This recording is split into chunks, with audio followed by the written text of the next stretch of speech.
പ്രിയപ്പെട്ടവരെ, വാക്കുകൊണ്ടോ പ്രവൃത്തി കൊണ്ടോ പെരുമാറ്റം കൊണ്ടോ ശുശ്രൂഷ കൊണ്ടോ സ്നേഹം കൊണ്ടോ കർത്താവിന് വേണ്ടിയോ കർത്താവിൻ്റെ രാജ്യത്തിന് വേണ്ടിയോ എന്തെങ്കിലും താങ്കൾ ചെയ്തിട്ടുണ്ടോ?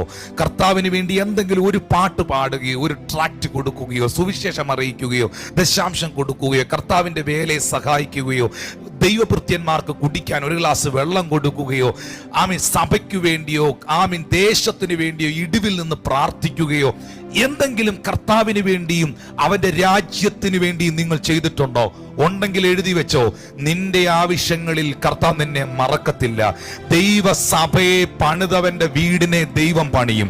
ദൈവത്തിന്റെ രാജ്യത്തിന് വേണ്ടി നിന്നവനെ ദൈവം സഹായിക്കും. ഒരു ഗ്ലാസ് വെള്ളമെങ്കിലും തന്റെ ദാസന്മാർക്ക് വേണ്ടി തന്റെ നാമത്തിന് വേണ്ടി കൊടുത്തത് മറക്കാത്ത ഹാലലി ഇത്ര ഓർമ്മയുള്ള ഓർത്തിരുന്ന് പ്രവർത്തിക്കുന്ന നമ്മുടെ കർത്താവിനെ ആ കൈകളൊന്ന് ഉയർത്തി ദൈവത്തിന് സ്തോത്രം ചെയ്യാമോ?